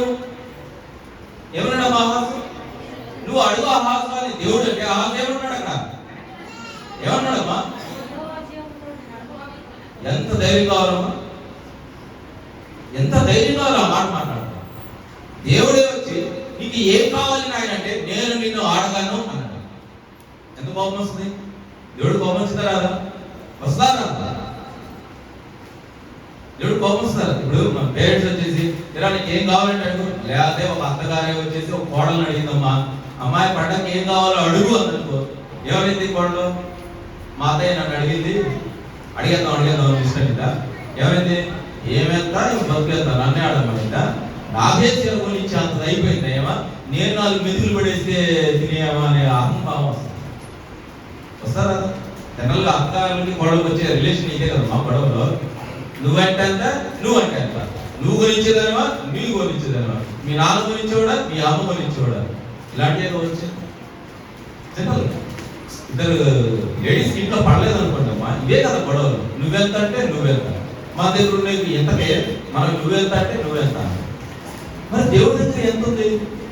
ఏం కావాలి నాయన నిన్ను అడిగితే, నాయనో నేను నిన్ను ఆడగన గాక ఆడగను. దేవుడు కోపం రావాలి జనరల్, బట్ దేవుడు కోపం రావట్లేదు. ఎందుకని? అహాజ్ యొక్క అంతరంగాన్ని దేవుడు ఎరిగిన వాడు కనుక, అహాజ్ నువ్వు అడిగినను అడగక పోయినను నేను నీ కోసం ఒక సూచనను చేసేదా. హల్లెలూయా, హల్లెలూయా. దేవుడి దగ్గర అలాంటి మార్పులు ఉండాలి. దేవుడి దగ్గర మనం పెరుగుతున్నామంటే అలాంటి మార్పులు ఉండాలి. నేను అడిగిన ఆడకపోయినా దేవుడే చేశానంతగా దేవుని యొక్క ఆత్మ మన మీద వచ్చులాగా మన నడవడిక, మన ఆలోచన, మన ప్రవర్తన, మన ప్రతి చేసే అడుగు రీతి అన్ని కూడా దేవునికి ఫేవర్ కావాలి. మనం అడిగి లాక్కోవటంలో కన్నా నీకు ఏం కావాలి అని చెప్పేసి దేవుడు అడుగుతున్నా, నాకు వద్దు అని నీ ప్రయత్నం చేస్తూ ఉంటే, కాదు నీ కోసం నేను ఏదైనా చేయాల్సిందే. దేవుడే నీ పక్షాన నిలబడి నా కుమారుడికి, నా కుమార్తెకి, ఈ యొక్క కుటుంబం కోసం నేను ఏదైనా చేయాలి అని దేవుడు అక్కడ వెయిట్ చేస్తున్నప్పుడు, ఏ అపవాది వచ్చి నీ కుటుంబాన్ని తాకుతాడు? హల్లెలూయా. ఏ శత్రువు వచ్చి నీ కుటుంబం మీద దాడి చేస్తాడు? ఏ అపవాది వచ్చి నీ పిల్లలకు అనుగ్రహిద్దామన్న ఈవులను వాడు దొంగిలిస్తాడు. దేవుడే అక్కడ ప్రత్యక్షంగా నిలబడి, ఇదిగో ఈ కుటుంబం పక్షమున నేను నిలబడి యుద్ధము చేస్తూ ఉన్నాను. అది కదా, అప్పుడు కదా పడాలి యుద్ధము. అప్పుడు యుద్ధము యెహోవాది. అర్థమైందా సురేష్ గారు? యుద్ధము యెహోవా ఎప్పుడు పడాలి? యుద్ధము యెహోవా ఎప్పుడు కావాలి? మనం ఇక్కడ పడేసి అడిగేసి యుద్ధం యెహోవా అంటే జరగదు. అంటే నీ గురించి చెప్పట్లా, అందరి గురించి. యుద్ధము యెహోవాది ఎప్పుడు అవుతుంది? నువ్వు కంప్లీట్ గా వదిలేసే, నీ దగ్గర ఉన్న సమస్తాన్ని వదిలేసి, హీస్ మై ఆల్మైటీ గాడ్, ఆయనే నాకు సమస్తము. మనం ప్రయత్నాలు చేస్తాం, మనం గంట పెట్టుకొని అందరి మీద యుద్ధాలు చేసి, ఇంటికి వచ్చి పక్కింటి మీద అందరి మీద పోరాడి తగాదాడి అన్నింటికి వచ్చి, నాయన యుద్ధం యెహోవాదే నాయన, దానిపై ఎట్లాగైనా పట్టు నాయన అంటే పక్కన దేవుడు పక్కన నేను దూషిస్తుందమ్మా. నువ్వు 24 కాకుండా 24 బూతులు ఎక్కువ తిప్పొచ్చి ఇంట్లోకి వచ్చి ఏసయ్యో అన్న మాటలు నేను పడలేకపోయాను అని నువ్వు ప్రార్థన చేయడంలో ఉపయోగం. యుద్ధం యెహోవాది ఎప్పుడు అవుతుంది? ఎప్పుడైతే ఆ జరుగుతున్న యొక్క సంఘటనని నువ్వు భరించినప్పుడే, ఆ అవమానానికి నువ్వు తలొచ్చి, తండ్రి నీవే చూస్తున్నావని నువ్వు తల దించుకొని నీ ఇంట్లోకి వచ్చి మోకరించి ప్రార్థించినప్పుడే, నీకై నువ్వు ఏది కూడా ఫైట్ చేయకూడదు. దేవుని కంప్లీట్లీ డిపెండెంట్ ఆన్ ప్రేయర్స్. ప్రార్థన మీద నువ్వు డిపెండెంట్ అయ్యి, అదే నాకు సర్వం, అదే నా బలం, అదే నా శక్తి, అదే నా ఆస్తి, ఇదే నా కుటుంబం అని చెప్పేసి ఎప్పుడైతే దేవుని సన్నిధానంలో మనం ఫీల్ అవుతా ఉంటాం, అప్పుడు కదా దేవుడు వచ్చి నీ పక్షాన నిలబడి, నీ మీద కాకుండా నీ చుట్టుపక్కల ఉన్న వారు ఎవరు కూడా నీ మీద కానీ నీ కుటుంబం మీద యుద్ధం చేయడానికి అర్హత లేకుండా దేవుని యొక్క సైన్యము కాపుదలగా ఉంటుంది. హల్లెలూయా. ఎలీషాకి అగ్ని రథములతో అనేక మంది దూతలు వచ్చి అగ్ని రథములతో ఆ రోజున ఎలీషాని కాపుదలగా ఉంచారు. అంటే ఎలీషా ఏం భయపడట్లా. నాయన గెహాజీ పక్కనే ఎలీషా పక్కన గెహాజీ ఉంది. నాయన మనల్ని చంపేయడానికి సర్వ సైన్యంలో వచ్చేసి మనం అందరినీ చుట్టేశారు. నాయన వాడు ఎక్కడ ఉన్నారు? ఒక లోయలో ఉన్నారు, రెస్ట్ తీసుకుంటా ఉన్నారు. ఎలీషా ప్రవక్త వస్తున్నాడు, ఆయన మీద చంపాలి అని చెప్పేసి దేశంలో ఉన్న మహా సైనికులందరూ కూడా వారి లోయలో ఉంటే, లోయ చుట్టూరు అంతా కొండలు ఉంటే, ఆ కొండల పైన అందరూ కూడా సైన్యము కాపు కాసి వారిని ఇద్దరిని చంపడానికి ఎంతో సైన్యం వచ్చేస్తుంది. ఎలీషా హాయిగా చూస్తా ఉన్నాడు. ఎందుకని? హాయిగా ఉన్నాడు, ప్రశాంతంగా ఉన్నాడు. వై? ఆపద గెహాజీకి కనబడుతుంది, ఎలీషాకి కనబడుతుంది. మన చుట్టూ అనేక సమస్యలు ఉన్నాయి. సైన్యము అంటే ఇక్కడ మీకున్న సమస్యలు అనుకోండి. మీరు మధ్యలో ఉన్నారు. ఎలీషా మీద, గెహాజీ మీద వారికి చంపడానికి వచ్చిన వాళ్ళు సైనికులు అనుకోండి. ఇప్పుడు మీరే ఎలీషా అనుకోండి. మీరు మధ్యలో ఉన్నారు, సమస్యల వలంలో మధ్యలో ఉన్నారు. చుట్టుపక్కల మన కళ్ళు తెరిస్తే అన్ని కూడా ఏం కనపడతా ఉన్నాయి? మనకి సమస్యలే కనపడతాం. అత్తొక సమస్య, మామకు సమస్య, అక్కకు సమస్య, అల్లుడొక సమస్య, ఉద్యోగం సమస్య, తిండి ఒక సమస్య, చీర ఒక సమస్య, రోగం, ఆరోగ్యం, ఫైనాన్షియల్ ఇట్లా అన్ని కూడా మనకు పెద్ద ఇది కాదు. మనం ఎప్పుడైతే దేవుడిని కలిగి ఉంటామో మనం ఎలా ఉంటాం? ఎలా ఉండాలి? మనం ఎలా ఉండాలమ్మా? ఎవరిలా ఉండాలి? మీరెవరు ఉండాలి? మీకు సమస్యలే కనబడుతుంది, మీకు సమస్యలే కనబడుతుంది. అది మనం దాటిపోవాలి. మనం ఎప్పుడైతే దేవుల్లో ఉన్నామో ఎలీషాకి ఏం కనబడుతుంది? నాయన ఒక్కసారి వీడి కళ్ళు తెరువు అని ప్రార్థిస్తున్నాడు ఎలీషా. మీరు కూడా మీ అందరి కోసం అదే ప్రార్థన. ఒక్కసారి వీళ్ళందరి కళ్ళు తెరువు ఆయన. ఎందుకు వీటి గురించి ఈ లోకంలో ఉన్న యొక్క ప్రతి చిన్న విషయాన్ని బట్టి ఎందుకు ఈ విధంగా ఫీల్ అయిపోతున్నారు? ఒక్కసారి నీ యొక్క ఆత్మ చేత, నీ యొక్క శక్తి చేత, పరిశుద్ధాత్మ యొక్క శక్తి చేత వీరి కన్నులు తెరువు. ఎందుకంటే సర్వ సైన్యములకు అధిపతి అయిన నా తండ్రి యొక్క శక్తి ఏంటో మీకు ఒకసారి చూపించుము అన్నప్పుడు వారి కన్నులు తెరవబడెను. ఆ కన్నులు తెరవబడినప్పుడు ఏమున్నాయి? ఆ యొక్క ఎలీషాని గెహాజీని చుట్టుముట్టిన సైన్యమును కంటే అత్యధికముగా అగ్ని యొక్క రథములు వారికి కావలిగా ఉండెను. హల్లెలూయా, హల్లెలూయా, హల్లెలూయా. మరి ఈ రోజున మనం పోరాడుతున్న ఈ సమస్యలను బట్టి, ప్రాబ్లమ్స్ బట్టి, అనేకమైన యొక్క కష్ట నష్టాల గురించి ఎందుకు మనం దిగులుగా ఉంటున్నాం? ప్రభు అయిన యేసుక్రీస్తే నాకు రక్షకుడిగా పుట్టాడు అన్న భావనతో మనం కలిగి ఉన్నప్పుడు ఎందుకు మన మనస్సుని ఆందోళన కలిగించే రీతిలో మనం ఉంచుకుంటున్నాం? గెహాజీ వలె ఎందుకు కళ్ళు మూసుకుపోయి బాధపడుతూ ఉన్నాం? ఏ సమస్య నుంచైనా నా దేవుడు నాకు, నా కుటుంబానికి విడుదల కలుగు చేస్తాడు అనే ఒక భావన లేకుండా ప్రభు అయిన యేసుక్రీస్తు జన్మించాడులే, మా ఇంటికి వెలుగు వచ్చిందిలే అంటే వెలుగంటే నిప్పులేట. దేవుడు వెలుగంటే మనం పడుకోగల మన మీద లైట్ పడలే, దేవుడు నా మీద ఉదయించాడా? ఓ ఫ్లడ్ లైట్ వేసిన దేవుడి కాదు నా మీద కూడా అదిరిపోతుందా? What you mean by light? దేవుని వెలుగు ప్రసరించేను నీ మీద అంటే ఏంటి? దేవుడు లైట్ వేస్తాడా నీ మీద? ఎక్కువ లైట్ వేస్తాడా? Focus light? అది కాదు కదా. నీ హృదయాన్ని తెరవడం ప్రారంభిస్తూ ఉంటాడు, నీ హృదయాన్ని తట్టడం ప్రారంభిస్తూ ఉంటాడు. నా కుమారి, నా కుమారుడా, ఎందుకు నాయన నువ్వు ఈ సమస్యతో ఈ విధంగా బాధపడుతూ ఉన్నావు? నేను నీ యొక్క నిజ స్నేహితుడిని కదా నాయన, నీ యొక్క తండ్రిని కదా, నిన్ను ప్రేమించి నా రక్తంలో నిన్ను కడిగాను కదా, ఎందుకు నాయన నువ్వు ఇంత ఆందోళన చెందుతున్నావు? ఇంకా చిన్న పిల్లవాడు ఒక రోడ్డు దాటుతూ ఉన్నప్పుడు తన తండ్రి చేయి కానీ తన తల్లి చేయి కానీ పట్టుకున్నప్పుడు వాడు ఒడుగుతా ఉంటాడా? చిన్నపిల్లలు ఒడుగుతా ఉంటారు, ధైర్యంగా వెళ్ళిపోతా ఉంటారు నడుచుకుంటారు. ఎందుకని? మా అమ్మ నాన్న చేయి నా హ్యాండ్ మా అమ్మ నాన్న చేతిలో ఉంది, వాడు ఎట్లయినా నడుచుకుంటే వెళ్తుంటాడు. మనం ఏం చేస్తూ ఉంటాం? కంట్రోల్ చేస్తూ ఉంటాం పిల్లవాడిని ఏం చేస్తూ ఉంటాం? కంట్రోల్ చేస్తూ ఉంటాం. వాడికి ఎక్కడ యాక్సిడెంట్ అయిందో అని చెప్పి మనం కాపాడుకుంటాం. అదే విధంగా దేవుని చెయ్యి మనం ఒకసారి పట్టుకున్నాము అంటే కనుక మనం ఎన్ని ఒక్క పిల్లలు పోయినా దేవుడు ఏం చేస్తూ ఉంటాడు? తల్లి తండ్రి నిన్ను ఏ విధంగా అక్కడ కాపాడతారో అదే విధంగా నిన్ను నన్ను మనలందరినీ దేవుడు కాపాడేవాడుగా ఉన్నాడు. హల్లెలూయా.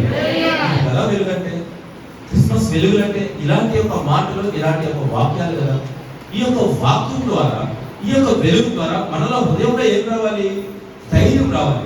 నా దేవుడు నా చేయి ఎన్నడూ విడువడు అనే ఒక భావంతో మనం దేవుడి దగ్గర అడుగులు వేయడం ప్రారంభించాలి. అదే నిజమైన క్రిస్మస్. మన హృదయంలో ఉన్న యొక్క ఆందోళనని, భయాన్ని తీసివేసి, ఇదిగో దేవుని యొక్క వెలుగు నాలో ప్రసరించింది, దేవుని యొక్క వెలుగు నా కుటుంబం మీద, నా మీద ప్రసరించింది అంటే దేవుని యొక్క వాక్యం చేత కట్టబడాలి.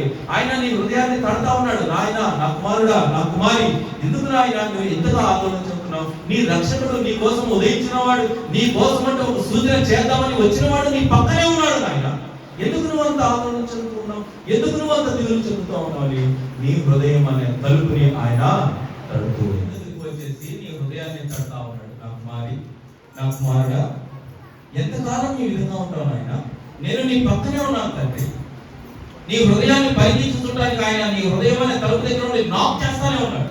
ఎప్పుడు నువ్వు నన్ను అంగీకరిస్తావు, ఎప్పుడు ఈ యొక్క వాక్యాన్ని నువ్వు అంగీకరించి నీ హృదయంలో నన్ను చేర్చుకుంటావు అని ఎవరు కాడట? అసలు ఎట్లా ఉన్నాడంట నీ హృదయం పక్కన ఉండి? ఏదో పరుని పోలి బయట నిలుచున్నాడంటే ఎంత అవమానకరం, ఎంత అవమానకరం. మన ఇంట్లో పిల్లలు ఒక 5-6 అంతా మన కుటుంబంలో అందరూ చేరి మనందరం పండుగ చేసుకుంటామంటే మన ఇంట్లో ఉన్న పిల్లోడే ఒకటి ఈ ఇంట్లోకి రావచ్చా లేదా అని బయట వెయిట్ చేస్తూ, మన పిలుపు కోసం వెయిట్ చేస్తూ ఒక పిల్లోడు ఉంటే ఎంత బాధ వేస్తుంది, ఎంత ఎంత బాధేస్తుంది. మనకు తెలిసిన వాడు, మన ఇంట్లో పిల్లాడు, వాడికి ఎవరు లేరనుకో, వాడు బయట చేస్తున్నాడు, కానీ మనం అందరం విధి చేసుకుంటాం. కానీ ఒక్క పిల్లడు మనకి బయట ఉండి వీళ్ళతో జాయిన్ అవ్వచ్చా లేదా, వెళ్ళొచ్చా లేదా అని ఒక భావంలో ఒక పిల్లాడు ఆకలి కోసం, అన్నం కోసం, దేని కోసం వెయిట్ చేస్తూ ఉంటే, మనం ఇక్కడ పండుగ చేస్తూ ఉంటాం. కాబట్టి ప్రభు అయిన యేసుక్రీస్తు కూడా ఆ విధంగానే ఉన్నాడు. మీ హృదయం దగ్గరికి వచ్చేసి పరుని పోలి ఆ విధంగా నుంచొని చూస్తూ ఉన్నాడంట. ఎప్పుడు నా పిల్లలు ఇన్నిసార్లు ఆదివారం, ప్రతి ఆదివారం ప్రార్థనకు వస్తున్నారు, వాక్యాలు పట్టారు, ఒక్క రోజు కూడా ఆ వాక్యాన్ని హృదయంలో చేర్చుకొని దాని ప్రకారంగా వారు అనుసరించట్లేదని పరుని పోలి నుంచొని చూస్తా ఉన్నాడంట. ఎప్పుడు అంగీకరిస్తారా, ఎప్పుడు అంగీకరిస్తారా, ఎప్పుడు అంగీకరిస్తారా? ఎంత అవమానకరం మన యేసయ్యకి. నేను రాజుని, నీకు ఒక మంచి మేలు చేద్దామని నేను వచ్చాను, బట్ నువ్వు నన్ను ఎన్నడూ ఆలోచించా నీ హృదయంలోకి. పరుని పోలి నేను నిలుచున్నాడు ఆయన, నిన్ను పరిగించి చూడ, నేను ప్రతి నిమిషం పరిగించి నీ దగ్గర ఉండి చేయడాలని చెప్పి చూస్తూ ఉంటే పరుని పోలి నిలుచున్నాడు. మనందరం యేసుక్రీస్తు రక్తంలో కడబడి ఇక్కడ పండుగ చేసుకున్నాం, కానీ మన హృదయంలో చేర్చుకోలేకపోతే కనుక దేవుడు పరిశుద్ధ మందిరంలో ఆ బయట ఉండి చూస్తూ ఉంటాడు. ఎలాగమ్మా? పండగ ఆయనదే, ఉండవలసిన వారు ఎవరు ఇక్కడ? ప్రభు అయిన యేసుక్రీస్తే. కానీ ఎక్కడున్నాడు ఆయన? బయట నుంచి చూస్తూ ఉన్నాడు. ఎందుకు వీళ్ళందరూ ఇది చేస్తూ ఉన్నది? నన్ను వారి యొక్క హృదయంలో చేర్చుకోలేకుండా పరుని వలె నన్ను ఆడ పడేసి వాళ్ళందరూ కూడా ఈ విధంగా నడుస్తున్నాడు. ఈ టపాసులు, బట్టలు, బిర్యానీ, వీటన్నిటి వల్ల ఏం ప్రయోజనం అని దేవుడు అక్కడ బయట ఉండి చూస్తూ ఉన్నాడు. అయ్యా, మీరెవరో తెలుసుకుంటే నేను మీ రక్షకుడిని, మీ రక్షకుడిని, నేను మిమ్మల్ని కాపాడేవాడిని, నిన్ను అనుక్షణం నా చేతుల మీద పట్టుకుని నేను కాపాడేవాడిని, స్వహస్తములతో నా చేతులతో నేను చెక్కినాను, నా కుమారి, నా కుమారుడా, నువ్వు ఎన్నడూ భయపడవద్దు, ముందుగా నన్ను చేర్చుకో అంటే, లేదు లేదు నాకు ఆ పని ఉంది, లేదు లేదు నాకు ఇక్కడ ఉంది, లేదు లేదు నేను అక్కడికి వెళ్ళాలి, లేదు లేదు నేను ఇక్కడికి వెళ్ళాలని దేవుడిని ఏం చేస్తా ఉన్నాం? వెయిట్ చేస్తాం. అందుకని ఆయన పరుని పోలి ఏం చేస్తా ఉన్నాడమ్మా? వెయిట్ చేయాలి. ఎప్పుడు నాకు మాకు హృదయం తెలుస్తారు, వాళ్ళ హృదయం అనే తలుపు దగ్గరకు వచ్చి మా దగ్గరకు వచ్చి నాక్ నాక్ నాక్ చేస్తాను. అమ్మా ఒక్కసారి నేను చేసుకున్నాను, నేను పండకే వస్తాను పాస్టర్ గారు. ఒక కాలం తెలిసింది, ఎప్పుడు తెలిసింది? తలుపు ఎప్పుడు తెలిసింది? ఓన్లీ క్రిస్మస్ పండుగ తెలిసింది, మూసింది. మళ్ళీ ఎప్పుడు తెలిసింది? ఈస్టర్ పండుగ తెలిసింది, మూసింది. ఇంకో కాలం 6 వారాలు తెలిసింది, సంవత్సరం అంతా మూసింది. కొబ్బరికాయ కొట్టింది, మూసింది. నలుగురికి భోజనాలు పెట్టింది, మూసింది. ఇంకో కావచ్చు వాడి ఇంట్లో ఏదో దొరికిందని ఇంకోటి ఏదో పెట్టింది. ఇలాంటి తలుపులు కాదు దేవుడు కావాల్సింది. ఎలాంటి కావాలి? పర్మనెంట్ గా దేవుడిని తన హృదయంలో చేర్చుకునేవారు. పర్మనెంట్ వాళ్ళ కోసం చూస్తాం, అద్దెల కోసం చూడట్లా దేవుడు. అదిగా కొన్ని రోజులు నుండి వెళ్ళిపోవడానికి చూడట్లా దేవుడు. పరుని పోలి చూస్తా ఉన్నాడు. ఎందుకంటే ఆయన నేను కొన్నాడు, ఆయన నేను కన్నాడు, కని పెంచాడు. నా కుమారి నీ ఏదైనా ఆయనకి సంబంధం. తండ్రి యేసయ్యా నేను మోకరించి ప్రార్థించినట్టయితే ఆయన మన అందరి హృదయంలో చేర్చుకొని మన యొక్క హృదయంలో స్థిర నివాసం చేసి ఆ రోజున ఎలీషాకి, గెహాజీకి ఏ విధంగా రక్షణ కల్పించాడో ఈ రోజున మనందరికీ దేవుడు తన వెలుగు ద్వారా మనందరికీ రక్షణ కలుగు చేయబడిన ఉన్నాడు. హల్లెలూయా, హల్లెలూయా, హల్లెలూయా. దేవుడు తన చిన్న వాక్యాన్ని ఆశీర్వదించి మీ యొక్క హృదయంలో భద్రపరచును గాక, భద్రపరచును గాక, భద్రపరచును గాక. మీ కుటుంబంలో అన్ని కూడా రాబో సంవత్సర కాలంలో మంచి చిరునవ్వు మీ ఇంట ఉద్భవించును గాక. దేవునిలో స్థిరమైన పునాది చేత మీరు కట్టబడి సకల విధములైన అన్యుని యొక్క తంత్రములను మీరు ఎదిరించి యుద్ధము యెహోవాదని దేవుడు మీ పక్షాన నిలుచుంటున్నట్లు మీరు వర్ధిల్లునట్లుగా దేవుని యొక్క కృప మీకు తోడైయుండును గాక. హల్లెలూయా, హల్లెలూయా, హల్లెలూయా. అదే బలము, అదే శక్తి, అదే మౌనంతో మీరు చర్చిలో వచ్చి బయటకు అడుగు పెట్టాలని కోరుకుంటున్నాను. అలాగే మన మధ్య శ్యామ్ గారు ఇచ్చిన సాక్షి చెప్తారంట. ఆ సాక్షి చెప్పిన తర్వాత ఇచ్చిన వాక్యం చెప్పుకొని పిల్లలంతా కూడా మన యూత్ లో ఎస్పెషల్లీ బాయ్స్ 1కి 100 రెట్లు కంటే ఎక్కువ చాలా మంది. And I am very proud of my paradise. A big clap to them. Thank you. పెద్దవాళ్ళందరూ ఎట్లా కోరుకున్నారో మన పిల్లలందరూ కూడా అదే రీతిలో నడుస్తారు. And I am very well proud of our youth members. ప్రతి ఒక్క అసలు ఇంత మార్పు వచ్చిందా అనేది నాకే అర్థం కాదు. చాలా పర్ఫెక్ట్గా అసలు ఏ ఒక్క భారం నా మీద పడకుండా ప్రతి ఒక్క విషయంలో అందరికన్నా తగ్గించుకొని ఒక యునైటెడ్గా నేను ఎట్లయితే పిల్లలకు ఉండాలి అనుకుంటున్నానో అంతే రీతిలో అంతకంటే ఇంకా ఎక్కువగా మన పిల్లలు అంత కష్టపడతా ఉన్నారు, అంత ఎఫర్ట్ పెడుతున్నారు, అంతే చేస్తున్నారు. అందుకే వాళ్ళందరి కోసం ఏదైనా చేయాలి అని ఆ 40 days యొక్క ఉపవాస ప్రార్థన నేను వాళ్ళ కోసం చేసింది. హల్లెలూయా. రోజు నా దగ్గర డబ్బులు లేకపోయి ఏదైనా ఇవ్వలేకపోయానేమో, కానీ బట్ నా ప్రేయర్స్ అండ్ నా బ్లెస్సింగ్స్ అండ్ దేవుడి దగ్గర నేను విన్నవించుకునే వాళ్ళ తరపున నేను చేసే ప్రార్థన చాలా గొప్పగా ఉంది. ప్రతి ఒక్కళ్ళు తండ్రి ఒక బెస్ట్ పొజిషన్ లో ఉండాలి. ప్రతి ఒక్కళ్ళు కూడా పెర్రైస్ ప్రార్థనా మందిరంలోని యూత్ ఆడపిల్లలైనా మగవాళ్ళు అంటే ఒక ఐకానిక్ గా ఉండాలి నాయన. ప్రతి ఒక్కళ్ళు కూడా వీళ్ళు గొప్పవాళ్ళు, నిజంగా ఆ చర్చ్ లో పిల్లలు చాలా స్ట్రిక్ట్, చాలా పద్ధతి గల వాళ్ళు అని. అది కాకుండా ఎంతో పెద్దల ఎడల గౌరవభావంతో విలువలతో కూడిన జీవితాన్ని వాళ్ళు జీవిస్తారు. ఎవరైనా మ్యారేజెస్ వచ్చినా ఆ పిల్లల్లో ఎవరికైనా చేయొచ్చు అనే ఒక మంచి ఒక గుణాన్ని నేను అలవర్చాలి అనుకున్నాను. సో మ్యారేజ్ జీవితంలో మీరు పిల్లలు చేసుకోవాలన్నా హ్యాపీగా చేసుకోవచ్చు. హల్లెలూయా. పిల్లలు అట్లా ఉన్నారు. బట్ దానికంటే ముందుగా వాళ్ళు లైఫ్ లో సెటిల్ కావాలి. లైఫ్ లో ఆడపిల్లలైనా మగ పిల్లలైనా వాళ్ళకు మంచి భవిష్యత్తు రావాలి అంటే గుణగణాల్లో మన పిల్లలు అందరూ కూడా చాలా చక్కగా ఉన్నారు. ఇంకా ఒక్కటే మిగిలిపోయినది లైఫ్ లో స్థిరత్వం. వాళ్ళకంటూ ఒక మంచి జాబ్ ఆపర్చునిటీస్ దేవుడు ఈ రాబో కాలంలో వారికి అనుగ్రహించునుగా. మంచి యొక్క జీవితాన్ని మన యూత్ అందరికీ దేవుడు ప్రసాదించునుగా. వాళ్ళ తల్లిదండ్రుల యొక్క భోజనపు బల్ల చుట్టూ ఒలీవ మొక్కల వలె మన యూత్ అందరూ వర్ధిల్లుదురుగా. హల్లెలూయా, హల్లెలూయా, హల్లెలూయా. సో నేను తీర్చిదిద్దాలన్నది కూడా ఒక చిన్న పాట పాడుతున్నప్పుడు కూడా కింద నుంచి పైదాకు 100 సార్లు నేను సరి చేస్తాను. ఎందుకంటే పాడే వినేవాడికి చేసేవాడికి అంత ఫ్లేవర్.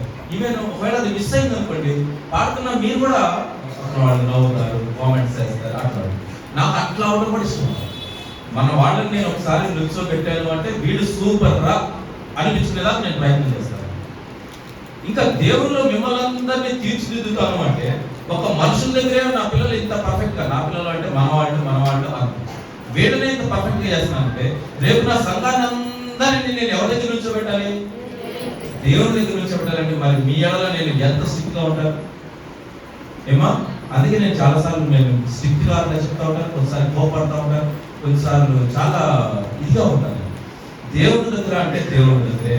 నాకు పైన కబుర్లు చెప్పి లేకపోతే భోజనాలు పెట్టారు కదా మన మాట వింటారులే అని, లేదా గిఫ్ట్ ఇచ్చాం కదా మన మాట వింటారులే అని, అది ఏది కాదు. అది నా సెల్ఫ్ సాటిస్ఫాక్షన్. యూత్ అందరికి ఒక గైడెన్స్ లాగా ఉండాలి. ఒక బైబిల్ అది దేవుడు ఉంటుంది. అఫ్కోర్స్ మీరు అందరి దగ్గర ఉన్నాయి, బట్ ఇది పాస్టర్ ఇచ్చిన బైబిల్, ఇది చర్చిలో నాకు పలానా వాళ్ళు ఇచ్చిన బైబిల్, ఇది దేవుని ఒక బాధ్యతతో ఉండి అది ఏదో ఒక టైంలో మిమ్మల్ని కంపల్సరీగా గైడ్ చేస్తుంది అన్నది నా ఆలోచన. ఏదో ఒక టైంలో మీరు నిస్సాయ స్థితిలో ఉన్నప్పుడు ఖచ్చితంగా ఈ పరిశుద్ధ గ్రంథము మీ యొక్క జీవితానికి, మీ యొక్క ఆలోచనకి ఖచ్చితంగా వెలుగునిచ్చేదైనది. హల్లెలూయా. అంత శక్తివంతమైనదే ఈ బైబిల్. సో అందుకని మీకోసం ఏదైనా చేయాలి అనుకున్నప్పుడు ఆ యొక్క బహుమానాన్ని నేను అందించుకుంటాను. అది నా బహుమానం కాదు, నా యొక్క ఆలోచన మాత్రమే. మీకు మిగతా నడిపించిన వాడంతా కూడా ఆ దేవాది దేవుడే. హల్లెలూయా.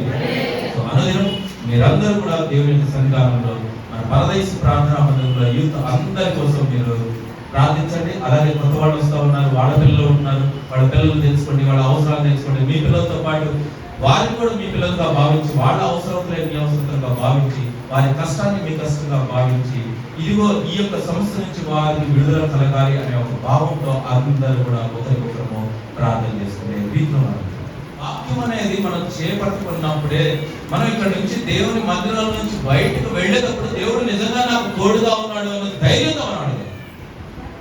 నేను ఎప్పుడూ అదే ప్రయత్నం చేస్తాను. చర్చిలోకి రావడం పోవడం అనేది అసలు ఫిజికల్ గా ఉండదు. నడుచుకుంటూ వచ్చాం, నడుచుకుంటూ పోయాం, తిన్నాము, పెట్టారు, ఇది కాదు అసలు మ్యాటర్. దేవుని పరిశుద్ధ మందిరంలోకి అడుగు పెట్టిన తర్వాత 1 గంట 2 గంటల పాటు నువ్వు దేవుని పరిశుద్ధ మందిరంలో గడిపిన తర్వాత నువ్వు ఏ ఫీలింగ్ వెళ్ళాలి బయటికి? నిజమే, నా దేవుడు నిజంగా నాకు, నా కుటుంబానికి తోడుగా ఉన్నాడు. ఆమేన్. వచ్చేటప్పుడు అదే నేర్చుకుంటూ వచ్చి పోయేటప్పుడు అదే నేర్చుకుంటూ యూస్లెస్. లేదా ఒక కేక్ తిన్న ఎనర్జీ మనల్ని ముందుకు వెళ్తున్నాడు, లేదా ఒక బిర్యానీ తిన్నది ముందుకు వెళ్తున్నాడు. దేవుని ఆలయం నుంచి ఏం పట్టుకోవాలి మనం? దేవుని యొక్క వాక్యాన్ని పట్టుకొని అది నీకు ధైర్యం కల్పించాలి. అదే ఆహారం చేస్తా ఉన్నారు. ధైర్యంగా చెప్తా ఉన్నాడు, నాయన ఏ కోరికైనా కోరుకో. ఇక్కడికే వచ్చారమ్మా, మీకులోనే వచ్చాడు అహాజ్, ఇక్కడికి వచ్చాడు. అహాజ్ ఏం కావాలో కోరుకో. దేవుని మందిరంలో ఉన్నాడు, ఆయన దేవుని మందిరంలో ఉన్నాడు, దేవుని దగ్గరికి వచ్చాడు. నేను వచ్చి చెప్తున్నా, అహాజ్ ఏం కావాలో కోరుకోను. ఎంతదైనా సరే నువ్వు పరిశుద్ధ బలిపీఠం దగ్గర ఉన్నావు కాబట్టి ఏదైనా సరే నీ కోసం చేస్తా. అది పాతాళం అంత లోతైనదా, నేను చేసి తీరుతా. ఆకాశం అంటే ఎత్తైనదా, నేను చేసి తీరుతా. ఏం కావాలి కోరుకో అహాజ్ అంటే. అహాజ్ మైండ్ ఏముంటుంది, ఆయన నువ్వే నాకు తోడుగా ఉంటే ఆకాశం అంత ఎత్తైంది నాకెందుకు, పాతాళం అంతే లోతైంది నాకెందుకు. అంతే కదమ్మా. ఫస్ట్ అహాజ్ యొక్క ఆలోచన చూడదు. దేవుడే నా పక్షాన నా పక్కన ఉంటే ఆకాశం కంటే ఎత్తైంది పెట్టుకొని నేనేం చేస్తాను, భూమి పాతాళం కంటే లోతైంది పెట్టుకొని నేనేం చేస్తాను. నా దేవుడు లేకుండా నేను ఏం చేసి ఏ ప్రయోజనము? ఇక్కడ నుంచి నువ్వు పరిశుద్ధ మందిరంలో నుంచి దేవుని యొక్క వాక్యాన్ని నీ హృదయంలో భద్రపరచుకోకుండా నా దేవుడు నాకు తోడుగా ఉన్నాడు అనే భావంతో లేకుండా ఇక్కడికి వచ్చి ఏం లాభం, ఇక్కడ నుంచి పోయి ఏం లాభం? ఈ రోజున దేవుడు నిజంగా నా పక్షాన నిలబడ్డాడు అనే ఒక భావాన్ని కలగాలి. అది ఎప్పుడు జరిగింది? ఎప్పుడైతే దేవుని యొక్క వాక్యాన్ని శ్రద్ధగా వింటామో. నేను చెప్పాను చిన్ని మాటే. అహాజ్ ఒక క్వశ్చన్, అహాజ్ ఒక వరాన్ని అందిస్తున్నాడు, అహాజ్ అది తిరస్కరిస్తున్నాడు. ఎంత మీనింగ్ ఉందో చూడండి. ఎందుకని? నా దేవుడే నాకు తోడుగా ఉంటే ఇవన్నీ ఎందుకబ్బా అని అహాజ్ అనుకుంటాడు. కానీ దేవుడు ఏమంటున్నాడు, అహాజ్ అయినను నీవు అడిగినను అడగకపోయినను నేను నీ కోసము ఒక సూచనను చేసేదా. హల్లెలూయా. వచ్చిన మీరందరూ దేవుని యొక్క వాక్యాన్ని చేతపట్టారంటే గనుక, నా దేవుడే నాకు తోడుగా ఉన్నాడు అని బలంగా విశ్వసిస్తే గనుక నువ్వు అడిగినను అడగకపోయినను దేవుడు నీ కుటుంబంలో ఒక మంచి సూచనను జరిగించును గాక. ఒక మంచి శుభవార్తతో మీ కుటుంబంలో చిరునవ్వు పుట్టును గాక. మీ కుటుంబంలోని పిల్లలు ఒలివ మొక్కల వలె వర్ధిల్లుదురు గాక. హల్లెలూయా, హల్లెలూయా, హల్లెలూయా. ఆ ఫీల్ రావాలి.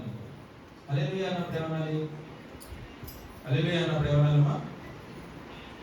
హల్లెలూయా. పాస్టర్ ఎట్లా అంటున్నారు? పాస్టర్ ఒక చేతిలో మైకు ఒక చేయి ఉంది కాబట్టి హల్లెలూయా ఒక చేతిలో ఉన్నారు. మీరేమంటారు? హల్లెలూయా అంటే హల్లెలూయా. ఏమొచ్చిందా హల్లెలూయా అంటే ఏంటి? నీలో ఇంకా ఏదో భావం, నిస్సాయిత, నిస్సోహత. నేను ఆల్రెడీ ఒకసారి చెప్పాను, ఒక మిలిటరీలో సోల్జర్స్ని లెఫ్ట్ రైట్ చేయమన్నప్పుడు ఏమవుతుంది? ఆ పెరెడ్ అంతా ఏమైందమ్మా? అసలు అరిచేవాడు ఎట్లా అరుస్తాడు? పెరెడ్ ఎప్పుడన్నా విన్నారా? ఏది విక్టోరియా గారు చూడలేదా? పెరెడ్ స్కూల్లో చేయించలేదా? ఎన్సీసీలో కానీ ఆగస్ట్ 15 అప్పుడు కానీ చాలా. ఎందుకని అట్లా? ఒక దానికోసం మనం ఎఫర్ట్ పెడుతూ ఉన్నాం, ఒక దానికోసం మనం పని చేస్తున్నప్పుడు, either it is an cinema or something, what ever it is, అది ఏదైనా కానివ్వండి. బట్ అందులో ఉన్న నీతి ఏంటి? దేనికోసమైనా సరే నిన్ను ఒక దానికి ఎన్నుకున్నప్పుడు, నువ్వు అందులో వాచ్మైనమైనా సరే లేకపోతే అందులో ఒక పెద్ద అధికారమైనా సరే, ఎవడు చేయవలసిన పని వాడు ఖచ్చితంగా చేసి తీరవలసిందే. దేవుని కోసం నిన్ను ఈ పరిశుద్ధ మందిరంలో నిలబెట్టినప్పుడు నీవు నిజ సైనికుల వలె పోరాడాలంతే. దొంగపడ్డాడమ్మా ఒక అపార్ట్మెంట్ లో, వాచ్మెన్ పడుకుని దొంగపడ్డాడు అని పడుకున్నట్టు ఏమనింది? దొంగ వెళ్ళిపోతాడా? ఏమన్నాడు? ఏమన్నారమ్మా? వాచ్మెన్ ఏం చేస్తాడు? ఏమంటాడు? ఒక లాడ్ తీసుకుని దొంగ దొంగ దొంగ అని అడిగితే ఇళ్ళలో వాళ్ళందరూ లేచి మాయున్నాయో అని చూసుకుంటారు. దొంగను పట్టుకోరు. దొంగను పట్టుకుంటారమ్మా ఎవరన్నా? దొంగ దొంగ దొంగ అనిస్తే ఏం చేస్తారు? దొంగను పట్టుకోవడానికి మరి అంటారు అందరూ. దొంగ అనిస్తే ఏం చేయాలి విక్టోరియా గారు? వెళ్ళి దొంగను పట్టుకోవాలి. మన ఇంట్లో ఉన్నాయా, మన నాగలు ఉన్నాయా, మన మీరు వాళ్ళు వెళ్ళిపోవాలి. దొంగను పట్టుకుంటే సాల్వ్ అయిపోయింది కదా ప్రాబ్లం. ఎవరిని పట్టుకుంటే సాల్వ్ అయింది? దొంగను పట్టుకుంటే సాల్వ్ అయింది. మన ఇంట్లో వస్తువులు ఉన్నాయా లేదా ఎదుర్కొంటే దొంగ దొరుకుతాడా? ప్రాబ్లం సాల్వ్ అయిందా? మనం చేసే పనే అది. దేవుని దగ్గరికి వచ్చి కూడా చేసే పనే అది. ఆయన నిజ సైనికుడు, గొప్ప రక్షకుడు, లోకానికి వెలుగై ఉన్నాడని చెప్పేసి దేవుని దగ్గర మనం మోకరించి ప్రార్థించినప్పుడు అపవాదాలను ఏం చేస్తాము?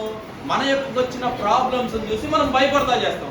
నా దేవుడు నాకున్నాడు అని దేవుని పాదముల చేత పట్టుకొని ఆయన దగ్గర మోకరించి సాధించే వాళ్ళు ఈ లోకంలో చాలా తక్కువగా ఉన్నారు. సో ఆ ధైర్యాన్ని నింపుకోవడానికి మనం ఏమంటాం? ప్రైజ్ ది లార్డ్, నిజంగా దేవుడు నాకు తోడుగా ఉన్నాడు.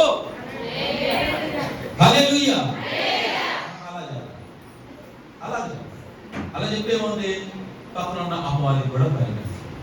బికాస్ హల్లెలూయా అనేది నోటి నుంచి రాదు, హృదయ అంతరంగాల్లో నుంచి రావాలి, ఉండే లోపంలో నుంచి రావాలి. Praise the lord. చెప్పేదాంట్లో ఎట్లా ఉంది? దేవుడు ఆత్మస్వరూపి కనుక, ఆ దేవాది దేవుడు సైన్యములకు అధిపతి నా దేవుడే కనుక నాకు ఈ లోకంలో ఏమి కలిగినను నా దేవుడు ఎన్నడు నా చేయి విడడు. హల్లెలూయా, హల్లెలూయా, హల్లెలూయా. ఏది లేదు. నా ఇన్నర్ ఫీలింగ్ అంత స్ట్రాంగ్ గా ఉంటే నా దగ్గర రూపాయి ఉన్నాయి కాదు, రూపాయి పోయినాయి. Because my confidence levels are high. చాలా ఉన్నతంగా గొప్పగా ఉన్నాయి దేవుళ్ళు. ఇంకా ఏదైనా నాకేమీ కాదు. అదే అహాజు అక్కడ ఈ రోజున మీ అందరికీ చెప్పాలనుకున్నది కూడా నేను